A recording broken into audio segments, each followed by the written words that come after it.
We are back with our second guest on the show today, Jessica Swencki with Brunswick County School Systems. Thank you so much for being on our show today. Thank you so much for having me. Welcome, Jessica. Glad to have you here. Good to see you again. Absolutely. Thank you. We've got 19 schools in Brunswick County from start to finish, from elementary school to high school. So we have a large range from anywhere from in Charlotte to Leland area.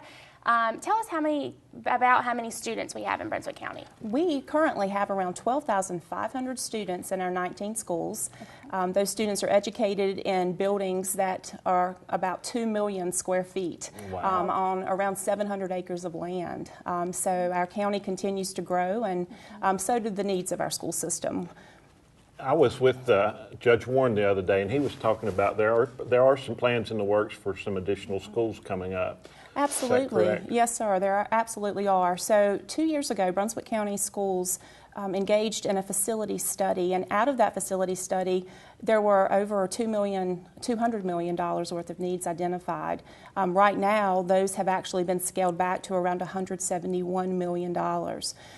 Those needs actually represent not only new building projects for our system, but also maintenance on the existing infrastructure that we do have. We have sort of been in a cycle of deferring major maintenance over the course of the last few years, and as a result of that, we annually see that our repair and renovation budget exceeds what is technically budgeted every year. Capital dollars are really generated by the taxpayers in Brunswick County, right. And annually our budget really is around $4 million. We've received a slight infusion from state lottery funds, about $750,000 a year, which kind of offsets some of our debt service that we're already paying on projects. Some of the things that we're currently dealing with really are in the north area of our county. We have a population explosion right now. Our Leland Middle School just has actually opened a modular village of 19 classrooms in the back. So then we also have North Brunswick High School, which right now has a tremendous number of mobile units, but one of the projects that was being discussed, or that will actually take place, is a new building that will actually go on the North Brunswick campus to add classroom space to replace those modular units. So we do have some projects in the works, but again, those are projects that are debt service to the county. There really are no new funding streams, no new revenue streams, and so we really have to think about the future and how are we going to continue to meet the needs of our county. We know that the Brunswick County citizens have a real understanding that a strong school system, a healthy school system, really is one of the key elements in making sure that we are economically stable in Brunswick County. And so we've appreciated their support in the past, and probably within the near future we'll be asking them again to consider a bond referendum to help offset some of these major building expenses that we're currently facing. That's right. We see so many times there's a shortfall in education, and we hate to see that. So I think getting out and educating our public, our taxpayers, our voters on what is necessary to keep our schools up to par and to keep those grades. And I know you were talking about the new grading system recently. Absolutely. That went through legislature. Could you tell us a little bit about that? Absolutely.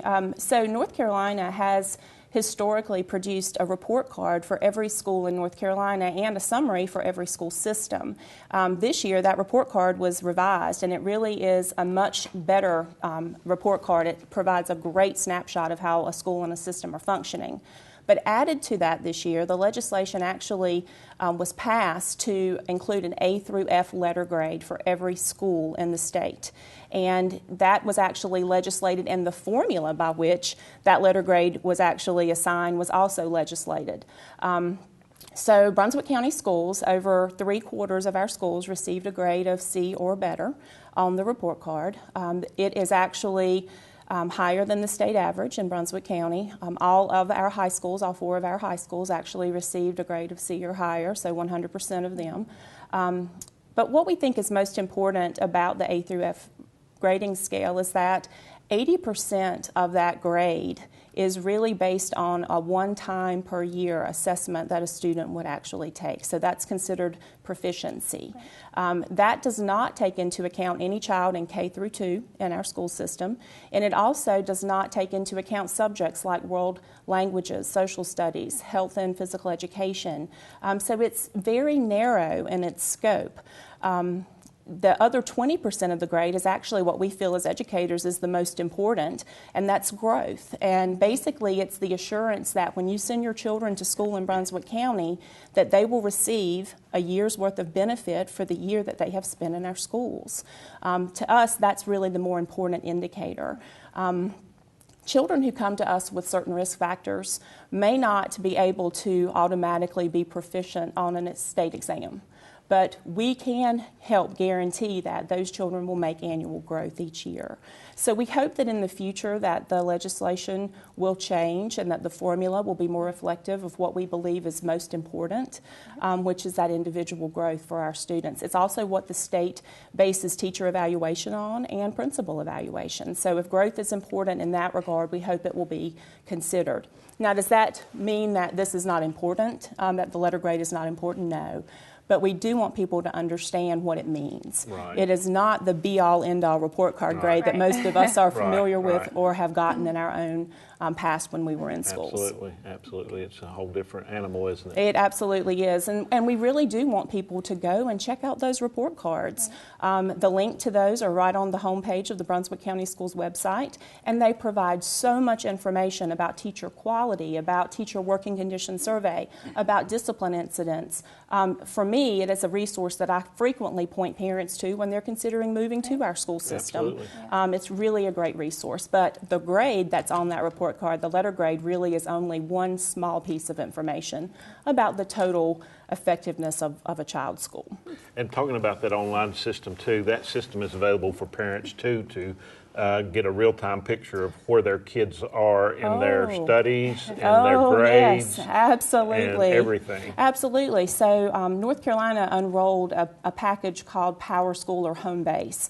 And within that, it's our student data management system. Every parent can access the parent portal. And if this is not something that we have parents in Brunswick County who are not signed into the parent portal, go to your child's school, get your child's password so that you can go in. It is 24/7 live time. It will tell you attendance. It will tell you progress report grades. It is a wonderful tool of communication between home and school. So please get out there and get those logins for parent portal. Great resource. Absolutely. Yes. And what is your title, or what do you actually do for the school system?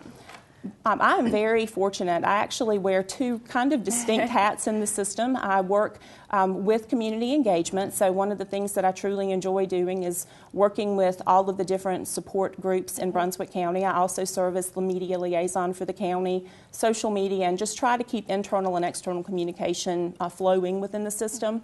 But the other part that I do, I'm actually a school administrator. I was a special education teacher and administrator for years. I was actually a North Carolina teaching fellow, so I'm very, I knew I wanted to be in the field of education. So I work with schools on school improvement and district improvement strategies. So I think the combination allows me to see a unique perspective when we do work with the community on different projects. So folks that have watched the show this month and see this, what's a good way for them to get in touch if they have questions, and who do they need to contact? Would that be you? Certainly. So if a parent has a question about what's happening in their child's classroom or their child's school, they should go directly to the child's teacher or to the principal of the school. If they have a question about county operations or how they can get involved, or any questions generally about our system, they can feel free to reach out to me. There is actually on our website a section that says Contact Us right on the homepage. If people click on Contact Us, they're actually communicating directly with me. Our system also has social media access, so Facebook is a great way to get some of those messages going, as well as Twitter. We actually do have a pretty strong Facebook following in the county. Awesome. With inclement weather obviously being something that's on people's minds. It really is sort of our go-to location for putting up most current information about our schools. So feel free to reach out. And what is that website again? Address. It is bcswan.net. Okay. And right on that homepage, you can also directly access our Facebook and Twitter feeds as well. That's awesome. That's awesome. Thank you, Jessica, for being on our show today. We really appreciate it, and we hope to see you again soon. Thank you so much for having me. And one last thing for you folks to remember, the North Carolina State Constitution guarantees your children public education. So this is very important for everyone in North Carolina for educational purposes. So please be involved and get involved with what's going on in your children's lives. Thank you, and we'll be right back.